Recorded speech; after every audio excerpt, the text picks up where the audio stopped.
So, hello, this is the BCG podcast with myself, Deus, and no Sonic this week. Unfortunately, his audio has died. Instead, I've got my good friend Destroyer here from Regen Radio. Hello, good evening. Thank you very much for coming on. So, first things first, what we do usually, if you're not familiar with our format, is we actually see what games you've been playing in the last sort of week. So, would you like to go first? Okay. Presumably I'm the bad guy here, obviously, being English. Well, with the Scotsman and American, I must be the bad guy. No. You're a kaiju. You're Japanese. It's fine. Oh, this is true, yes. This week, Master of Orion, that's the new version, which is in sort of, what would you call it? Oh, sort of alpha test, early access type stuff, so not everything's there, which is quite good. Yeah. I mean, if you enjoyed the original game, you kind of know what you're playing. Is that the was that the spaceship MOBA game that not MOBA game battle game you showed me once? No, that's oh gosh, that's something else. No, this is basically it's Civilization in space. Oh, that's so cool. A couple of weeks ago I was super obsessed with playing Beyond Earth. So, you'll need to drop us a link to that one. How much is it to buy, or is it a free to play? Sadly, it costs money. It's £30. £30, but if it's worth it, then it's so worth it. It's worth right? it. I mean, basically for that you get the game and you get Master of Orion 1, Master of Orion 2, and Master of Orion 3 free. So you get the original games free plus the new version. So that sounds like a really damn good deal. Is that available on Steam? It's on Steam, yeah. Right, we'll put a link in the description so that anyone who's interested. It's basically the voice actors they've got. I mean, they've got, just in case people don't know the actors' names, you've basically got Worf, Q. Oh, really? John DeLance is in there. Yep, John Delancey. Yep. He's he's the voice of the human president. There's Wash from Firefly, who's the Cylon. That's PSI, not advisor. Mark Hamill, who's the Alkari. I've actually got another game that's got Mark Hamill, not just as a voice actor, but actually as an actor. Wing Commander 3. Oh, yeah, I've got that. EA gave that away for free on Origin a while back ago. Yeah. So this. When did you get that actually, Dusty? How long have you been playing it for? Is it one you've just picked up this week, or is that just a game that you've been interested in for a while? No, let me think. It would have been last week. Yeah? Good timing then. It literally only just came out last week. A chap called Jingles, who is a YouTuber, mainly covers World of Tanks, World of Warships, that kind of stuff. The Mighty Jingles, to give him his full name. Right, okay. Gnome, Noob Gamer, Horse Wrestler, and Would-Be Overlord. Basically, he was given a link to... Well, basically, I think he was given a link to it for free by Wargaming.net, who are basically making it. And he enjoyed the original game, so he's been playing it. So he made it a feature of his sort of Monday podcast, YouTube cast, if you will. And I thought, I quite fancy that. So I logged on to Steam and thought, yeah, I can stand that, $29.99. So yeah, honestly, yeah, for those three games in itself, even if you're not thinking about the early access side of it, you're getting effectively 3 games for a tenner, which is pretty solid. You're getting 4 games for a tenner, which is even better when you think about it. Well, it's $29.99, so it's £30. Yeah, 30 quid for 4 games. Yeah, because you get the. I think that's a pretty solid deal. I'll most likely try and look into that myself. However, I've been, I've been sort of recently. Yeah, no, that game sounds really cool. I really want to play it myself. What have I been playing this week? Oh, because I've actually most been trying to play Warframe. It's one of these games that I've actually known about for literally years. When I was getting into Regen Radio way back, what's that now? 2, almost 3 years ago. That was when I heard about Warframe originally, and I played in a lot of the early beta stuff, and it felt very much like a beta, whereas now it's considerably more put together. There's a lot more changes to the controls, and the maps are different, and the quests are different, but it's the core gameplay is still kind of there. I've got a lot of friends, and of course Shada, I think he's a big Warframe guy at the moment. Oh yeah, yeah. Yeah, it's definitely fun, and for those of you listening out there who haven't played it, I would advise you to check it out, even if you're not going to be like super into it. It's well worth it, not necessarily for the aesthetic design, but the fact that it's cooperative play, that you start you off in cooperative play. It introduces a party system pretty much from the get-go, and it sort of pulls it from anybody else doing the same quest at the same time. So it's not like you queue up for a party to go for a specific dungeon. It's literally every level that you can play through. It's a lot more story based now, which I quite like as well. I am a little bit stuck with what the hell I'm supposed to do, but I've got some mates and hopefully they can talk me through it. So the other thing that we should talk about this week is the cancellation of the Metal Gear Solid fan remake that was coming out on the Unreal Engine. Now there's been a lot of rumours as to what has actually gone on behind the scenes regarding its cancellation, because they apparently were building up for something, and then we got a message, I think, what was it, yesterday or the day before, saying yep, it's gone, and it kind of really saddens me because we're seeing a lot of fan remakes coming out of the Unreal 4 engine. All these kind of different things. So yeah, there's a lot of these fan remakes running around on the Unreal 4 engine. One of the things that I saw actually in a comment thread about this, from a place I normally get some of my news, was that people were complaining that people keep remaking these old games rather than using all the resources to make new things. And I mean, both Sonic and myself are really big into retro games because there's a lot of good stuff there. Desti, is there much you've got to say about it? Because you're admittedly a tiny bit older than us, so you've seen these older games come and go. Do you think that like gaming was maybe better designed in the old days, or is it just a case that people sort of harking for the past, wanting to update things rather than create something new? Is it laziness? Is it? I don't know. It's sort of there seems to be a lot more things seem to be trying to be story based, even when you don't necessarily want it. There was an old LucasArts game called Secret Weapons of the Luftwaffe. All right. Which basically you had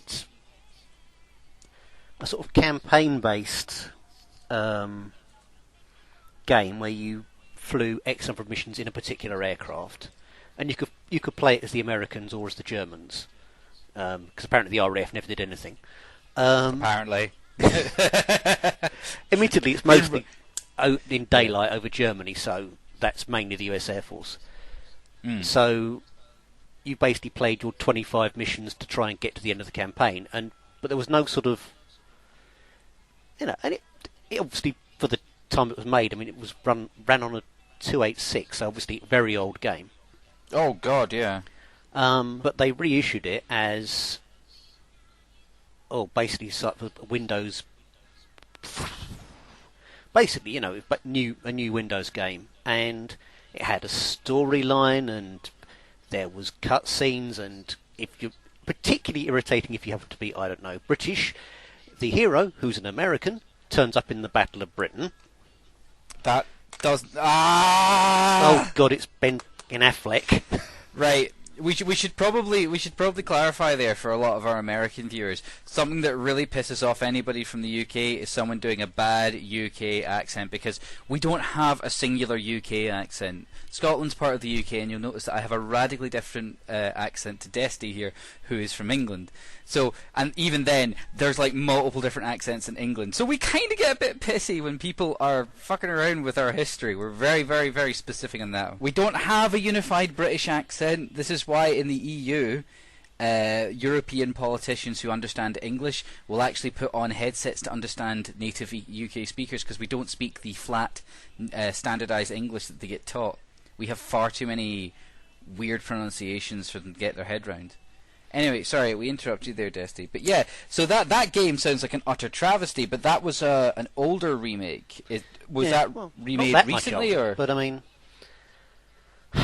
on the one hand, update a game. I mean, if they were to basically just remake Wing Commander with the same basic storyline but better graphics, hell yeah, I'd be all in favour of that. But because that's one of the things is that these all of these remade projects that we're seeing coming out of the Unreal 4 engine from people laying around for it are generally speaking complete.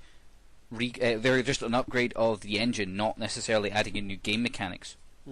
I mean, I was particularly interested in the Metal Gear Solid one because with Metal Gear Solid 2, even if you go back that far, and that was only 2002, which seems like a lifetime ago, but 2002, or yeah, I think it was 2002 it got released, and Metal Gear Solid 2 is infinitely prettier than Metal Gear Solid 1, which was, let's just remind ourselves here, a 1990s PlayStation 1 game.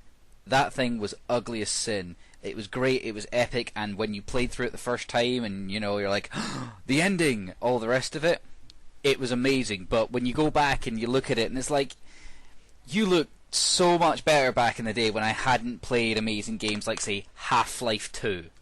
Or, you know, even the most basic of MMOs are looking a lot better than Metal Gear Solid did back in the day. Warcraft looked better than Metal Gear Solid did back in the day. And the other reason why people were all sort of wondering about this potential fan remake was because during Metal Gear Solid 4, you actually get to go to Shadow Moses, the place that they mentioned, which is a nuclear decommissioning site in the lore of the world. But, I mean, I personally don't... I'm of the same opinion that if it's just an upgrade, then there's no harm. But I know that some people... Yeah, but I know some people have been saying that, well, you know, it's very good that you're able to copy things across and you're able to make very accurate representations and stuff like that, but it'd be much better suited. Some people think that they're much better suited to making their own game, and I think, I mean, do you think that individual companies should be the ones doing remakes, or should it really be the fans showing what they want? Because, I mean, could this be spurring on a possible relaunch of the whole thing? Well, potentially? Potentially, I don't see why not. I mean, other than Konami being Konami, which is the worst. Yeah. Well, interestingly, yeah. Kind of the reason I'm here, in terms of the reason I have, if you like, an online presence, is a game called City of Heroes, which was killed off in its prime by NC Soft. And there is a fan. I'm not going to say remake, but basically a fan reboot, but under a different name, because NC Soft, despite the fact they think they maintained the game was useless and that no one wanted to play it, and we've killed it off, they are guarding the intellectual property and the name like a mother bear with her cubs. So I've heard that's in like super early access at the moment. Is that about right, or is it not quite even at early access? They've got a character generator now, which you can sort of play with, as I understand it. So they're almost there. You know, well, they're no. But anyway, sorry. Yeah. There's another game. There's a sort of a. There is a... I'm not quite sure what you call it. Basically, there's a way you can log in to a server where you've got the maps and you can go to the social areas and hang out, which is kind of nice. No monsters as of yet, kind of a thing? No mobs, no. Just literally, you can walk around the maps. Well, yeah, now you can fly or super jump or teleport around the maps. Well, that's something. That is something. Because I know that, Regen, of course, has a long history with City of Heroes, because before Regen it was Rogues, I think it was. It was, yeah. And I know you guys had a lot to do with it. Which, I never got to enjoy City of Heroes, so I'm not as attached to it, because I know there's a sort of rabid fan base for it. Do you think it's likely that this sort of fan remake, reboot, is going to get there in comparison to what's come before, or do you think that NC Soft will go, right, fine, we'll just buy you out, you can run it, but you have to turn X profit? Like, is that, do you see that kind of thing being something they could potentially do? I think there was a rumour that someone was going to go back and try and buy the IP off them, and just basically bring it back as it was. I mean, this game is different enough. I mean, it's called City of Titans. Yeah. So I mean, I think they would be very hard pressed to, hit them with a cease and desist or anything like that. So I doubt they'll throw a cease and desist on this one. But I mean, that's one of the things I think has been a problem for a lot of these remakes, is they've been literal remakes. I mean, Valve played ball when there was the remake of Half-Life 1, which was called Black Mesa. I haven't played that either, and I need to. I'll do that for next week or something.